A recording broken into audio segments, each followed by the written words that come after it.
Deixa assim.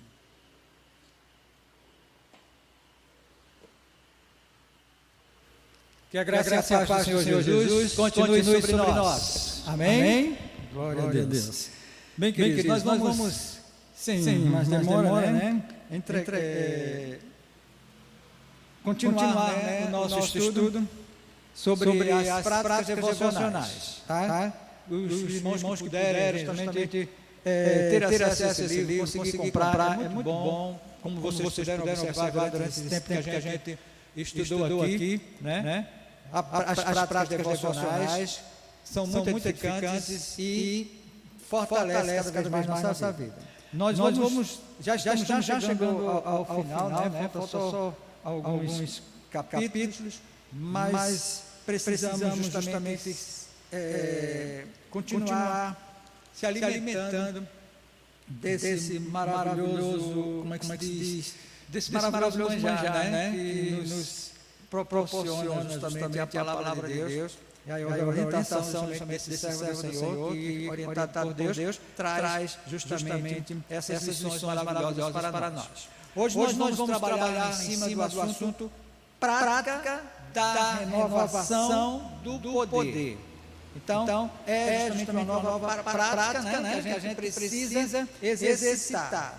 E o que é justamente prática da renovação do poder? Como já está falando, né? A prática da renovação do poder é a arte de se apropriar continuamente do poder da fé, do poder de Deus, colocado à disposição do crente que reconhece suas tremendas limitações e deseja permanecer fiel a Deus e servi-lo assim de maneira abundante, à medida do seu chamamento e dons. Obrigado.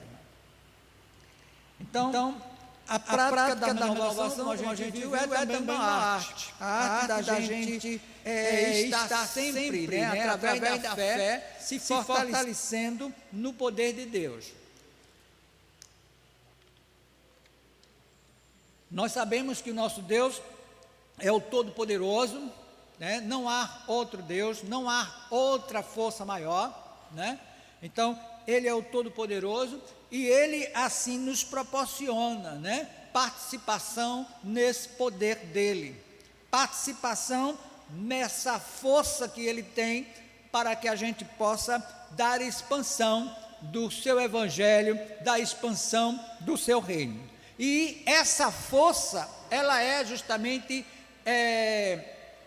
firmada e dispensada pelo Espírito Santo de Deus que em nós habita, né? Nós sabemos que no momento que a gente entrega a nossa vida a Jesus, o Espírito Santo de Deus, ele passa a morar conosco, ele passa a viver conosco, e daí a maneira que a gente vai dando espaço, né, para ele atuar em nós, o poder fica cada vez mais avivado, né? E a gente pode justamente, como o próprio texto sagrado diz, né? A gente pode justamente tudo na presença de Deus, na orientação de Deus, a gente suporta todas as coisas com grande força, com grande poder, né? Daí quando Jesus Cristo diz, eu venci, então esse poder que levou Jesus Cristo à vitória, é mesmo poder que dentro de nós, assim Ele executa, tá? Para que a gente possa resistir os dias maus e continuar sempre de pé. Existe o poder aquisitivo.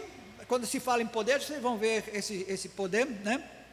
Vários tipos de poder por aí. O poder aquisitivo, que é o poder que você tem de possuir as coisas, de adquirir as coisas, de ter, né, coisas. Poder público, o poder, as autoridades constituídas, o poder temporal, o poder moderador, o poder naval, o poder negro, o poder jovem, o poder político. Então vocês já viram falar várias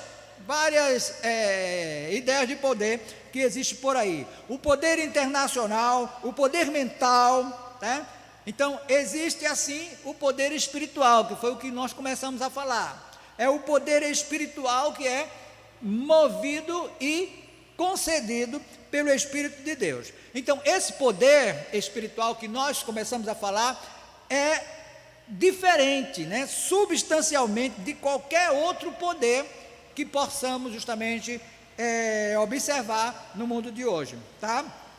Então, esse poder espiritual, ele difere substancialmente de qualquer outro poder, e reúne uma porção enorme de valores que se relacionam com a vida em estreita e permanente comunhão com Deus. Então, vai justamente nos dispensar também certos valores quando a gente se mantém na comunhão com Deus. Esses valores são aptidão, autoridade, capacidade, eficácia, energia, entusiasmo, força, influência, meios, possibilidades e recursos, e também vigor. Então, esse poder espiritual, né, vai justamente nos dar essa resistência e vai justamente surgir em nós esses valores, para que a gente possa assim viver bem e sempre vitorioso. No sentido profano, o poder pode depender da posição social, das vantagens pessoais, da capacidade, do dinheiro. Isso é no sentido profano. Então, para alguns o poder é ter dinheiro, é ter coisas, é poder justamente ter um cargo, né, elevado, para poder assim ditar as normas, dizer somente eu que determino. Então, o poder tirano, né, também a tirania, que leva justamente a essa falsa autoridade, e oprimindo justamente assim as pessoas, levando também assim ao suborno. No sentido cristão, você veja, no sentido cristão a gente já vai ver a figura do poder diferente. A origem do poder é totalmente diversa e tem propósitos também diversos. Só os que se fazem pequenos têm direito justamente a esse revestimento do poder. Vocês vão agora observar que o poder espiritual, que é justamente o poder divino, o poder cristão, né, é justamente um poder totalmente diferente. É um poder que se faz apresentar no pequeno, no fraco, né? Aquele que a gente vê fraco, ele se mostra forte, porque o Espírito de Deus o fortalece, né? Dá assim a resistência. Então, só os que se fazem pequenos têm direito ao revestimento desse poder. Vamos ver isso nas Escrituras. Veja 2 Coríntios, capítulo 12, verso 9. É uma parte, aquela parte que Paulo diz assim, ele ora por 3 vezes a Deus, né, para que tire dele aquele espinho na carne. Ele é uma coisa que vem o atormentando, não se sabe bem o que é esse espinho, né? Já há várias teorias sobre essa questão do espinho, mas é alguma coisa que incomodava justamente Paulo. E Paulo pede por 3 vezes que assim tire dele esse espinho. Mas veja aí o que é que diz, 2 Coríntios 12, 9. O que é que Deus diz?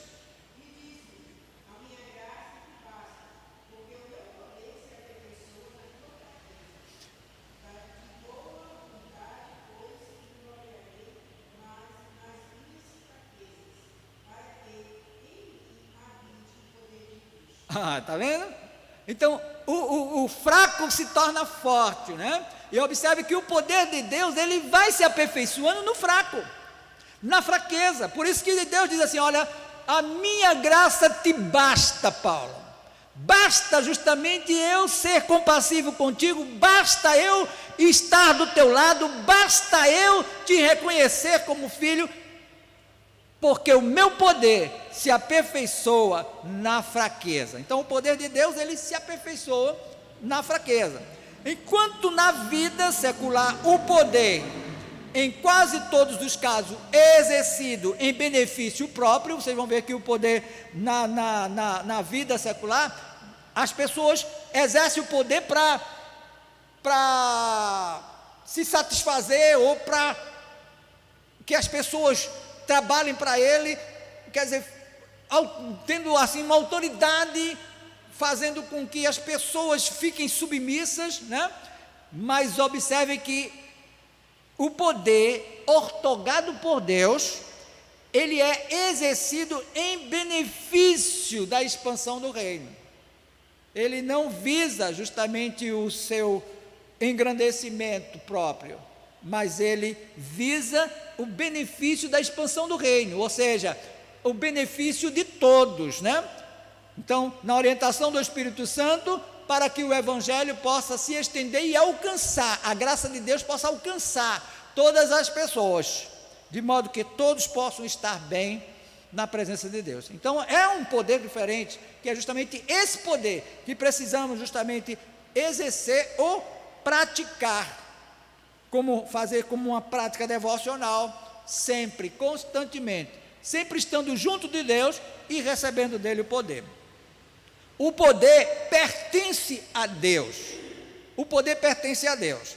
Aqui está o testemunho do salmista Davi. Veja aí, Salmo 62, 12 ou 11. Salmo 62, verso 11. Diz assim, é só vocês acompanharem. Uma vez falou Deus, duas vezes ouvi isto, que o poder pertence a Deus. Então veja aí esse testemunho que o salmista Davi dá. Já em 1 Coríntios, capítulo 29, verso 11 e 12, nós podemos também observar, né, outra declaração. Diz assim: teu Senhor é o poder, a grandeza, a honra, a vitória, a majestade. Teu Senhor é o reino, e tu te exaltaste por chefe sobre todos. Na tua mão há força e poder. Contigo está o engrandecer e a tudo dar força. Perdão, não é 1 Coríntios não, é que eu errei aqui. 1 Crônicas 29, vocês vejam aqui, 1 Crônicas 29, verso 11 e 12, que é justamente aqui onde a gente vê, né, o servo do Senhor falando aí, com essa autoridade, né, da palavra. Então, o mesmo Davi, é o mesmo Davi, que volta justamente a proclamar essa solene verdade, na oração feita perante a congregação de Israel. Ele está diante da congregação de Israel e ele expressa-se dessa forma: teu Senhor é poder, a grandeza, a honra, a vitória, a majestade. Teu Senhor é o reino, tu exaltaste por chefe sobre todos. Na tua mão há força e poder, contigo está engrandecer e a tudo dar força. Então é o salmista Davi que mais uma vez enfoca isso. Embora a última frase da oração dominical não esteja em todo o texto grego, os cristãos do mundo inteiro repetem há quase 2000 anos a bela doxologia que pode ter sido tomada desta oração de Davi, que foi aqui citada nesse momento. Mateus 6,13: teu é o reino, o poder e a glória para sempre. Amém. Então veja aí, isso aí está na oração dominical, aquela oração que Jesus Cristo fez, né, para os discípulos, orientando aí de: teu é o poder, teu é o reino, o poder e a glória para sempre. Amém. Então o poder pertence a Deus. É de todo saudável assim consagrar a declaração de que o poder pertence a Deus, e esse poder é imenso, e é suficiente para subordinar a si todas as coisas, conforme registra Filipenses 3:21. Então, é um poder que é suficiente para fazer com que todas as coisas lhe fiquem submissas, né? Independente daquela pressão, independente daquela, como é que se diz? Da tirania dos homens, né? Mas ele faz com que as pessoas automaticamente, né, reconhecendo a sua autoridade, o seu poder, se submeta, né, espontaneamente. Então esse poder leva a isso, o poder espiritual, o poder de Deus, o poder cristão que exerce isso. O Espírito Santo e o poder. Vamos ver agora essa parte. Desde o Antigo Testamento a gente vê o Espírito de Deus agindo, né, no meio dos homens. Vocês vejam que antes o Espírito ele não podia habitar dentro do homem sem a transformação que Jesus Cristo fez muito tempo depois, né? Então o que é que acontecia? O Espírito Santo se apoderava ou se entrava dentro do homem e ele saía do homem. Quer dizer, vocês viram que não havia aquela permanência, né, do Espírito Santo. Então muitos homens de Deus foram usados, movidos pelo Espírito Santo de Deus, mas dessa forma. Somente no sacrifício, depois do sacrifício de Jesus, depois da restauração do homem, depois do perdão e da concessão da salvação, foi que o homem pôde agora receber o Espírito Santo. É quando vocês vão observar Jesus mandando os discípulos aguardar um tempo, né, em Jerusalém, até que do alto seja revestido de poder. Aí é quando o poder do Espírito Santo passa a agir de maneira direta na vida do homem, dentro do homem, que a gente vai observar depois, né? Então, desde o Antigo Testamento, o Espírito Santo, ele é o instrumento do poder que promana de Deus. Faraó percebeu que José era um homem possuído pelo Espírito de Deus, lá em Gênesis 41, 39, a gente vai ver esse reconhecimento, né, de Faraó, que reconhece justamente José como um homem que tem justamente o Espírito de Deus, tá? Alguém leia por gentileza esse texto aí, Gênesis 41, 39, primeiro livro da Bíblia. Gênesis 41, 39.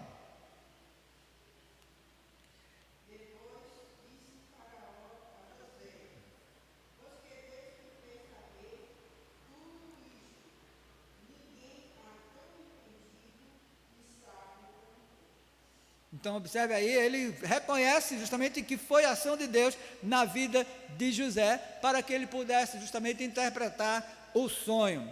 Aí vocês observem que há justamente essa ação, esse poder assim demonstrado nos servos de Deus.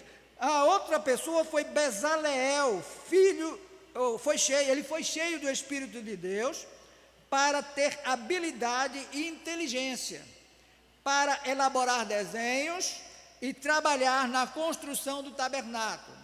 Êxodo 31, 1 e até o 5 vai descrever justamente isso aí, né? Essa inteligência de Bezaleel, né? Recebida justamente de Deus, do Espírito de Deus, para poder justamente desenhar o tabernáculo. Os juízes, Otiniel, em Juízes 3:10, Gideão, Juízes 6:34, Jefté, Juízes 11:29, e Sansão, Juízes 13:25 e outros textos, foram especialmente capacitados pelo Espírito de Deus para subjugar reinos e tirar força da fraqueza. E o registro está em Hebreus 11, 32 a 35. Então, tirar força de onde não tem força da fraqueza. E é justamente assim que o Espírito Santo de Deus faz. Ele mostra justamente o seu poder, né, se aperfeiçoando na fraqueza. Então essa concessão de poder torna-se mais notória, mais universal, depois que Jesus Cristo, ou seja, depois da ascensão de Jesus. Ele mesmo ordenou aos discípulos, veja aí, aquela questão que eu já disse aqui, mas veja aí como foi que ele disse para os discípulos. Lucas 24, 49, veja aí como é que ele fala para os seus discípulos. Os discípulos estão aí, ele vai se ausentar, quer dizer, ele já fez o sacrifício, ele já pagou o alto preço, por nossa culpa, né? E aí ele resgata nossas almas. Agora ele vai se ausentar da humanidade e vai mandar o seu Espírito. E o que é que ele diz para os seus discípulos?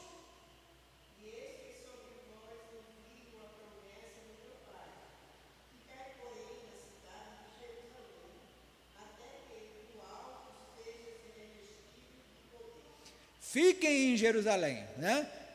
E até que do alto vocês sejam revestidos do poder.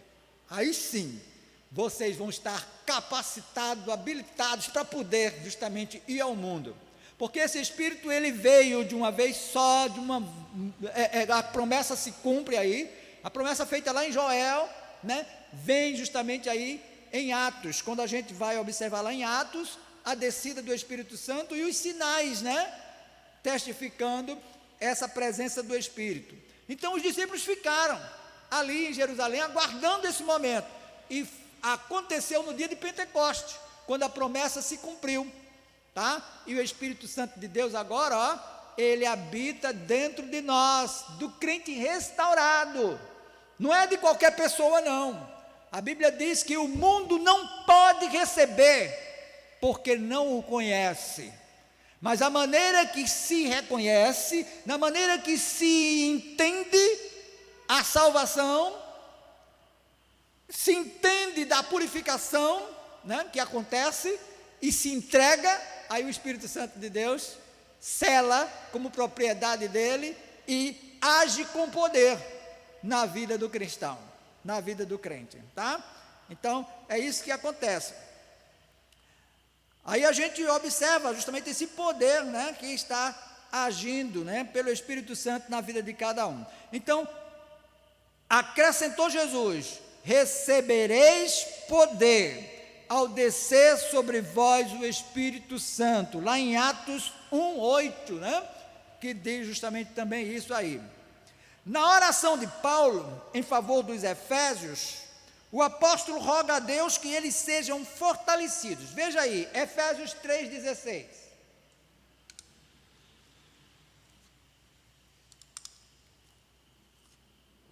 O que é que diz aí? O que é que o apóstolo Paulo fala aí?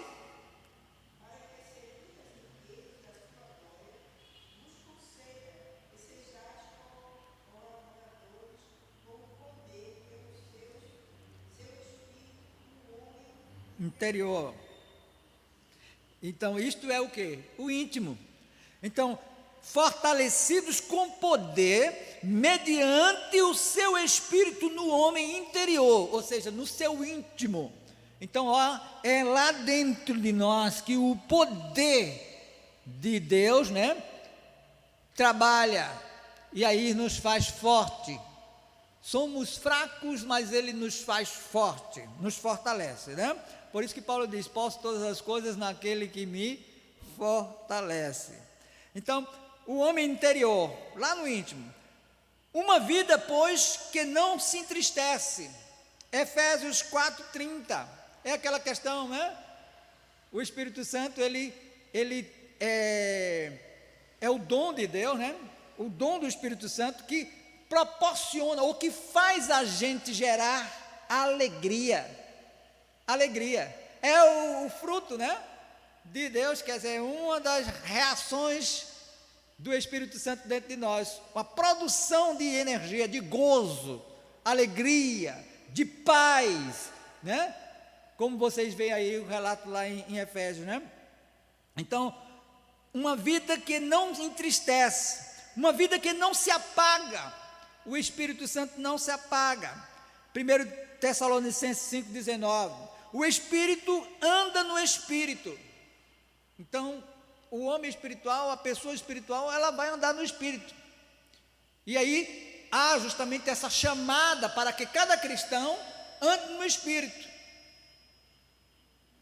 tendo justamente esse Espírito e viva conforme o Espírito Santo. Semeia para o Espírito e não para a carne. Gálatas 6:8. Então não pende para a carne, não pende para as coisas da carne. Aí a Bíblia faz justamente a divisão aí, ó, as obras da carne prostituição, lascívia, mentira, inveja, ciúmes. Então isso não se pratica, o crente não pratica isso, né? O verdadeiro cristão, cheio do Espírito Santo, bota essas coisas de lado, bota para fora da sua vida.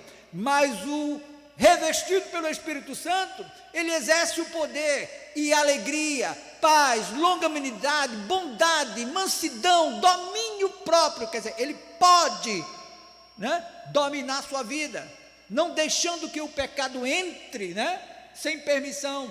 Então, ele tem autoridade dada pelo Espírito de Deus para poder assim viver seguro.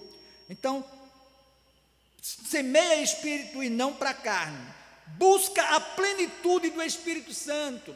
Então, plenitude completa, perfeita, né?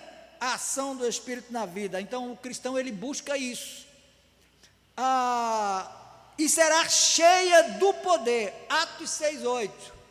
Então, ser cheio do poder do Espírito Santo de Deus. A gente precisa manter essa prática e continuar justamente sempre buscando, né, a ação do Espírito Santo na nossa vida. Por isso que Paulo nos recomenda, né, que a gente seja cheio do Espírito Santo de Deus. Ser cheio do Espírito Santo é justamente procurar se submeter cada vez mais a Ele e deixar que Ele governe a nossa vida, enchendo todos os espaços dela, né?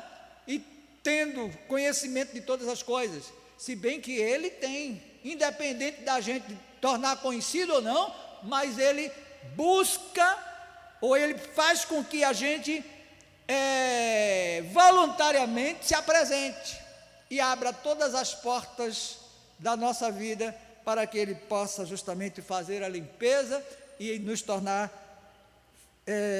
puros na presença de Deus. Agora, poder para quê? Poder para quê? O poder, ele não é dado para deleite próprio e nem para promoção pessoal. Esse poder que emana de Deus, que vem de Deus, a gente já viu, não é um poder como o poder mundano, o poder, né, secular, que busca justamente assim um benefício para si próprio. Mas o poder, ele não é dado, esse poder que a gente está falando aqui, não é dado para deleite próprio e nem para promoção pessoal. Então é preciso que isso fique bem claro na nossa vida, na vida do cristão. Simão, o mago de Samaria, assustou os apóstolos Pedro e João quando revelou a sua ignorância sobre a natureza do poder do Espírito Santo. Então, todos sabem dessa história aqui, né, de Simão, o mago. Ele viu justamente o poder de Deus sendo exercido na vida dos discípulos, né, na cura, na ação, né, que os apóstolos assim faziam, e ele chegou e quis comprar aquele poder, né? Então Simão Mago quis comprar o dom de Deus. Vamos ver esse texto aí, Atos 8, de 9 a 24. Não vamos ler todo não, mas vocês só observam aí, acompanhem. Então é essa história de Simão Mago. Ele vê os apóstolos fazendo milagres e também exercendo autoridade na pregação do Evangelho e procura comprar aquele dom de Deus que os discípulos estavam assim exercendo. Deus nos reveste de seu poder para que é que Deus nos reveste de poder? Primeiro, para que a gente faça frente contra o pecado. Então esse poder que Deus exerce dentro de nós é para que a gente vença o pecado, para que a gente não se deixe dominar. O pecado tem uma força tremenda. O pecado tem uma força tremenda. Já o nosso corpo, ele é fraco. A carne é fraca, como diz o texto sagrado, né? Mas o poder que o Espírito Santo nos dá, nos faz forte e resistente contra o pecado, por essa força que o pecado exerce na vida dos homens. Para não ter uma vida de fracasso, você precisa do auxílio sobrenatural do Espírito Santo de Deus. Então, para que você não seja um fracassado, o Espírito Santo de Deus precisa estar atuando na sua vida. Então, é por meio do poder do Espírito que você vai mortificar os reclamos da sua natureza humana. Você vai justamente fazer sua natureza humana calar, né? Diante desse poder imenso que o Espírito Santo de Deus dentro de você fará. Então, Romanos 8,13, né, nos dá essa afirmação para que a gente possa entender a ação desse poder dentro de nós. É para bater de frente contra o pecado, tá? O revestimento do poder, o poder do Espírito é para que a gente exerça o ministério para o qual nós fomos chamados. Então, outra atuação do poder, além de bater de frente com o pecado, é para que a gente possa ministrar bem e com autoridade aquele ofício para o qual nós fomos chamados. Todos nós somos chamados.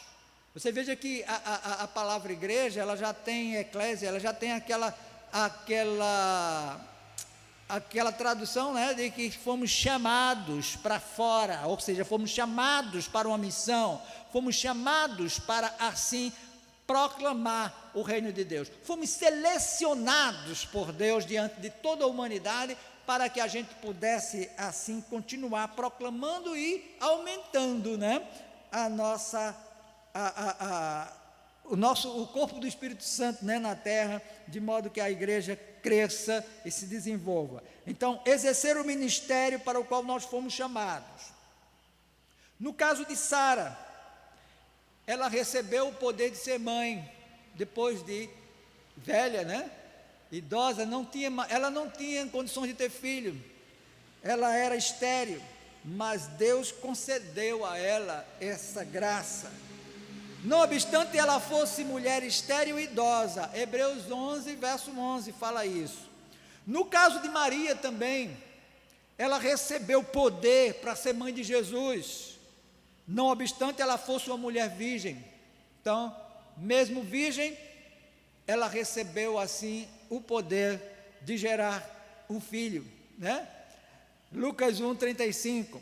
No caso dos apóstolos e dos 70, eles receberam poder para expulsar demônios e realizar curas. Lucas 9, versos 1 e Lucas 10, 9.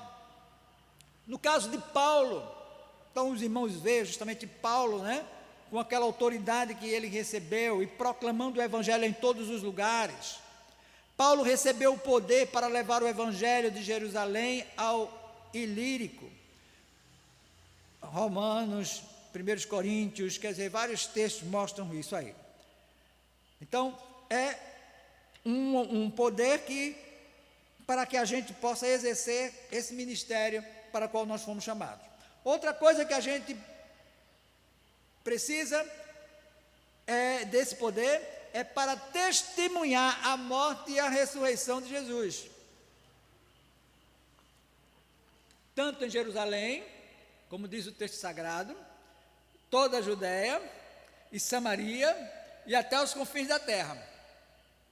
Você veja aí que Jesus está falando ali naquele tempo dos apóstolos, né?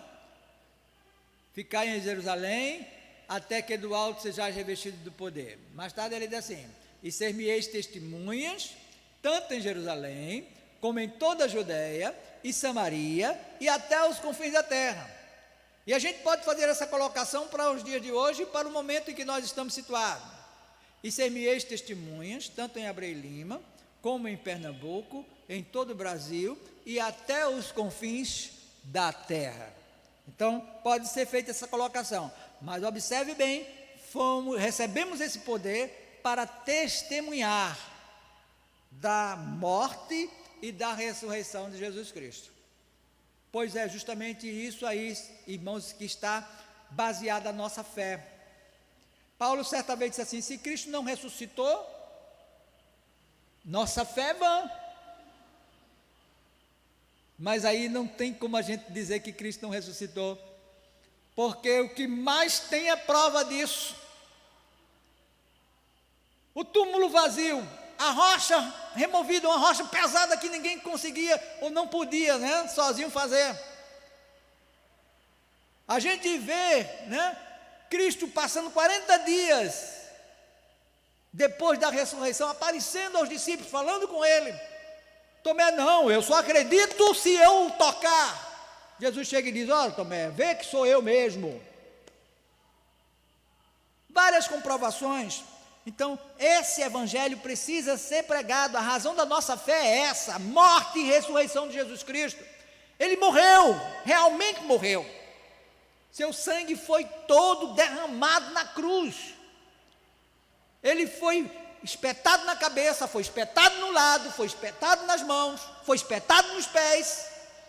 E o sangue correu mesmo. O sangue teria que ser derramado para que pudesse lavar nossa alma, pudesse purificar nossa alma, tirando de vez o nosso pecado e nos preparando para a vivência do Espírito Santo de Deus dentro de nós. Então, esse poder, né, que tem dentro de nós e que precisa ser praticado. Então, dando expansão ao Espírito de Deus dentro de nós, testemunhando da morte e da ressurreição de Jesus aqui em Abreu e Lima, no estado de Pernambuco, no Brasil e no mundo, tá? A gente precisa fazer isso. O derrame espetacular e geral do Espírito Santo no dia de Pentecostes tinha esse propósito. Por essa razão, imediatamente depois da descida do Espírito, aquela pequena comunidade cristã de Jerusalém passou a falar outras línguas, a grandeza de Deus. Aí observe bem, os homens iletrados, sem conhecimento nenhum, simplesmente começam a falar na língua do outro, né?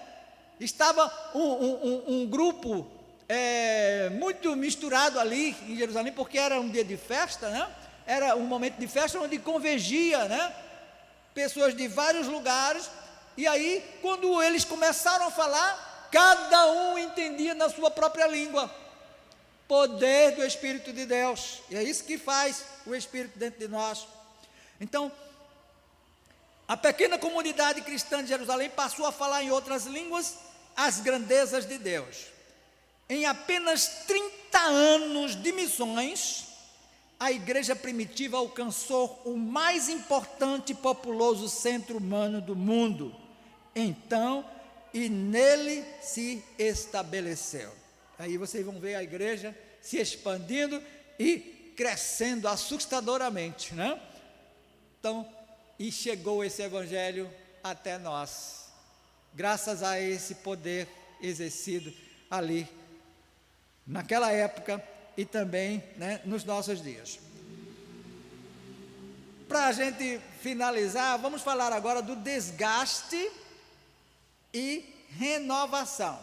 Desgaste e renovação. Então, só para a gente se situar melhor nessa parte da expansão do Evangelho, né? Vocês vão observar que os discípulos com autoridade recebida, eles não temiam a morte, eles enfrentavam, né, tudo. E aí vocês vão ver que muitos morreram de morte trágica, mas eles enfrentaram fiéis, foram fiéis até o fim, não se deixaram dobrar. Quando disseram assim, olha, prenderam alguns discípulos, bateram neles e disseram assim, olha, vamos soltar ele, a gente vai soltar vocês, mas vocês não podem mais falar nesse Cristo. E sabe qual foi a resposta? Como é que eu posso deixar de falar das coisas que temos visto e ouvido? Não podemos deixar de calar, diante de tanta prova, diante de tanta coisa que foi apresentada, convicção, então dada pelo Espírito Santo dentro de nós, que nos leva a isso. Desgaste e renovação. A manutenção do compromisso cristão e o exercício continuado de qualquer atividade em favor da expansão do reino de Deus importam excessivos desgastes, em parte porque estamos sempre nadando contra a correnteza. É aquela questão, a gente está indo numa direção e o mundo está vindo noutra. A gente está indo e eles estão voltando. Então, há um desgaste, a gente está enfrentando a correnteza. e mostrando justamente o poder de Deus. Em parte porque a seara é enorme, os trabalhadores são poucos. Jesus Cristo olhou assim e disse assim: olha, peçam ao Senhor da seara que mande obreiros para a sua seara. A seara é enorme, ou seja, o mundo é o campo, e vocês vão atuar ali. Alguns discípulos, né, que foram convertidos, se converteram e agora receberam essa missão de ir ao mundo e transformar o mundo. Orem, peçam ao Senhor da seara que mande obreiros para a sua seara. Então, esse desafio, em parte também porque o sofrimento que nos rodeia é intenso e variado. O desgaste é uma experiência natural e constante, como se pode ver no caso de Paulo. Segundo os Coríntios 12:5, Paulo diz assim: eu de boa vontade me gastarei, e ainda me deixarei gastar em prol das vossas almas. Paulo, ele demonstrava também um grande amor pelas almas perdidas, e é esse amor que o Espírito Santo de Deus, ó, desperta em nós. Paulo disse certa vez: o amor de Cristo me constrange, nos constrange. E é esse amor de Cristo que deve nos constranger e fazer com que a gente enfrente a miséria, para que a gente chegue lá naquele que está sofrendo e socorra, não só com ajuda física, mas socorrer com ajuda espiritual também, restaurando a vida, transformando não só física como espiritualmente também. É esse poder que precisa ser praticado pela igreja, para que possa justamente a igreja ser cada vez mais transformada e possa continuar triunfante no mundo, lutando contra a correnteza. Eu de boa vontade me gastarei e ainda me deixarei gastar em prol das vossas almas, dizia Paulo.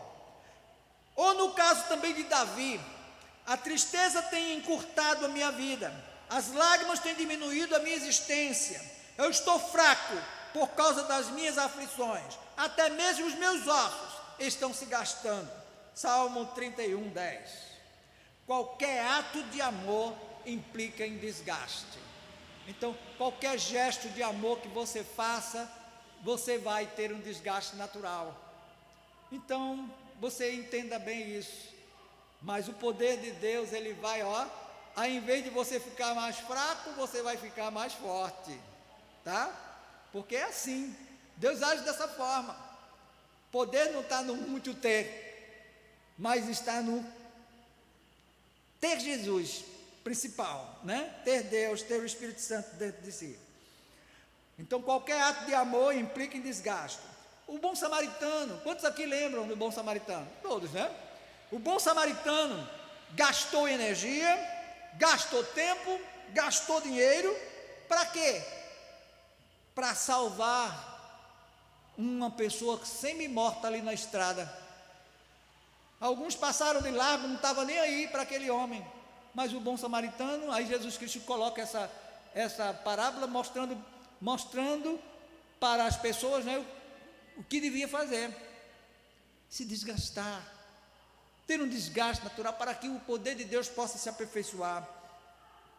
E aí, um semi-morto na estrada é restaurado, porque alguém decidiu descer, gastar e fazer com que aquela pessoa se restaurasse, tá?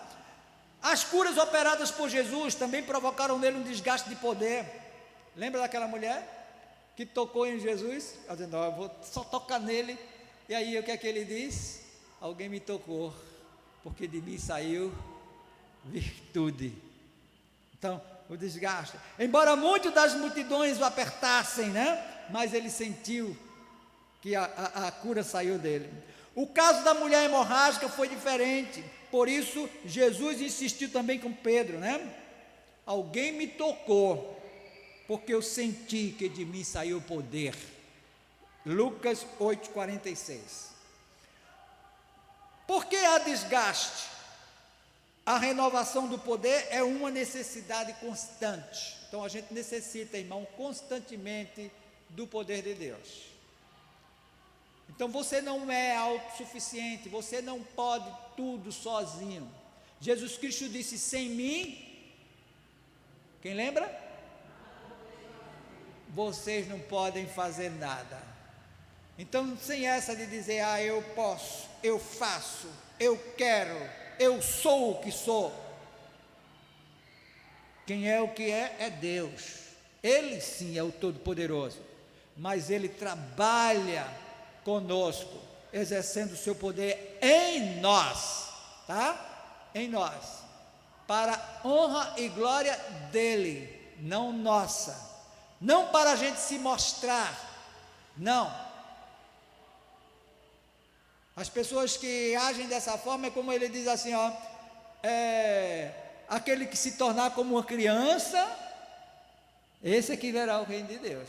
Esse sim, aquele que for humilde, o verdadeiro humilde, não é aquele exibicionista que realmente se faz de humilde para assim chamar a atenção de todos, né? Aí não tem nada de humildade, é só falsidade.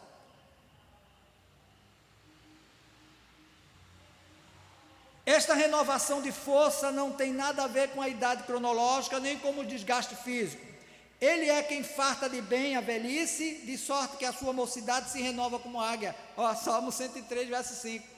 Então ele faz justamente com que a nossa gente se revista de poder, né? E de força. Paulo escreveu aos Coríntios, estamos encerrando: ainda que o nosso corpo se vá se gastando, o nosso espírito vai se renovando dia a dia. Segundo os Coríntios 4,16. E, para finalizar, pela prática da renovação do poder, o crente se abastece outra vez de força, no mesmo momento em que depende alguma energia para fazer a tentação ao sofrimento, à renúncia, ao desempenho de suas obrigações de amar a Deus e ao próximo. É extremamente necessário deixar a água entrar novamente todas as vezes que o nível do reservatório começar a baixar. Então, o que é preciso? Que a gente, sempre quando a gente se sentir assim, esvaziado, procurar se encher, tá? Procurar se encher, deixar que a palavra de Deus fale e enriqueça nossas vidas, as orações, essa comunhão que a gente está tendo aqui, né? Possa justamente nos dar força, os testemunhos citados, né? Das ações possam entrar nos nossos ouvidos e nos despertar para ver o poder de Deus exercido na vida das pessoas. Então é extremamente necessário a gente deixar que a água entre novamente todas as vezes que o nível do reservatório começar a baixar. Então ele precisa permanecer sempre cheio. Aí o que é que diz? Vamos concluir com o Salmo 105, 4. Buscai o Senhor e o seu poder, buscai perpetuamente a sua presença.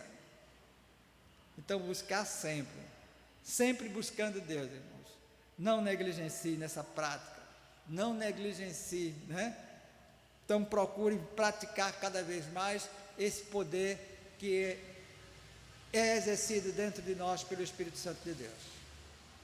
Então, enchei-vos do Espírito, porque Ele vai fazer, né, sair de ti gozo, paz, alegria, mansidão, domínio próprio, e diz a Bíblia que contra estas coisas não há lei, certo? Então que a gente possa ter ciência disso cada vez mais, que Deus em nós nos fará forte diante do mundo, tá bom? Que Deus nos abençoe. Esperamos que vocês tenham entendido bem o recado de Deus e na próxima a gente vai falar sobre o exercício da vontade, a prática do exercício da vontade, tá certo? A gente teve hoje prática da renovação do poder e no próximo encontro falaremos sobre a prática do exercício da vontade. Então, até lá, nós estaremos em oração e nos fortalecendo cada vez mais. Vamos ficar de pé, agradecemos a todos que participaram do culto desta noite, né? Que Deus continue abençoando, não temos nenhum visitante, mas agradecemos a força dos irmãos, né? A disposição por ter vindo participar dessa comunhão aqui conosco na igreja, tá? E os que ficaram em casa também recebendo assim as orientações através da mensagem transmitida, que possam justamente encontrar cada vez mais resistência e força contra a adversidade e possa também procurar também manter essa comunhão junto com a igreja. Vamos orar?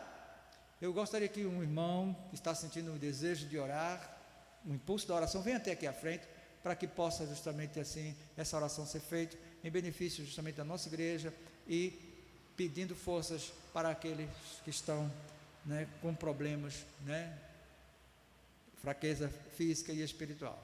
Tem alguém aqui que deseja orar nesse momento? Pode vir até aqui na frente. Algum voluntário?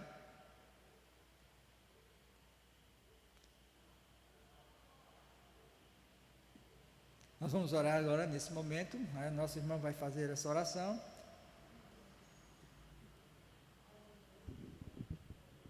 Tudo bem, pastor? Tudo bem? Oremos. Senhor, nosso Deus, nosso eterno Pai, Pai do nosso Senhor e Salvador Jesus Cristo, louvado e engrandecido seja o teu santo nome, Senhor. Pai, muito obrigado, Senhor Deus, por essa oportunidade de estarmos juntos aqui, aprendendo mais de Ti, através da Tua palavra e do Teu servo, pastor da igreja. Querido Deus, querido Pai, muito obrigado pelos livramentos que Tu tem nos dado, Pai. Obrigado, Senhor. Nós estamos vivendo momentos tão difíceis, mas sabemos que Tu estás conosco, que a Tua palavra diz que Tu estarás conosco até a consumação do século. Pai querido, Pai de amor, muito obrigado por nosso alimento, muito obrigado pelo ar que respiramos, que vem de Ti, pela Tua misericórdia, Pai. Pai, obrigado pela Tua mão boa em nossas vidas, Pai. Muito obrigado. Pai querido, Pai amoroso, abençoa aqueles que estão nos hospitais, meu Deus. Ó Senhor amado, quanto sofrimento na terra.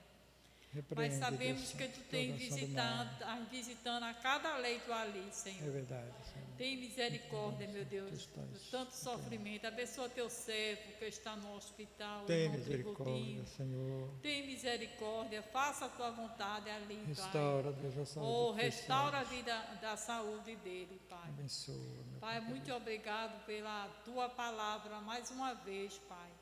Porque se não for a Tua palavra em nossas vidas, se não for o Espírito Santo, o que será de nós? É verdade, a Tua palavra diz no Salmo 124, em verso 1: se não for o Senhor que estiver ao nosso lado, ora diga Israel. Sabemos que Tu estás lado a lado conosco em todos os momentos. Ó Deus amado, abençoa todos os Teus servos que estão aqui, Pai. Abençoa também aqueles que estão em casa. Meu querido Deus, abençoa também esta noite. Que Tu nos dê uma noite de paz, um sono tranquilo e reparador. Assim seja, Senhor. Que cada dia nós possamos estar em sintonia no céu, onde Tu estás que no assim trono, seja, Senhor. Olhando para cada um de nós assim e resolvendo seja, nossas causas, Pai. Mais uma vez, Senhor, tem misericórdia de nós. Perdoa nossas falhas, aquilo que não Te agrada, meu Deus. Ó Jesus amado, tira de nós aquilo que não Te agrada. Estamos esperando a vinda do Teu Filho amado Jesus a qualquer momento. Ora Pai. vem, Senhor Jesus. Nos prepara, Senhor. Ó meu Deus, que nós seremos arrebatados, Pai, a Tua igreja, para morar no céu, onde lá não tem dor, não tem sofrimento, nem lágrima, Pai. É verdade. Oh, meu Deus. Palavra, muito obrigado por tudo, por tudo, por tudo, por tudo que Tu tem feito por nós. Grandes coisas tem feito o Senhor por nós. E por isso estamos alegres. É verdade, Senhor. Nos livra dessa enfermidade horrorosa. Repreende, Senhor. Todo Nos livra. Também dê um basta, Pai, nessa enfermidade, repreende, Pai. Senhor Deus. Ó Deus, Tu és poderoso para fazer muito mais. Ó Senhor amado. Em nome de Jesus. Amém. Amém. Com as orações silenciosas, nós continuaremos o culto em casa.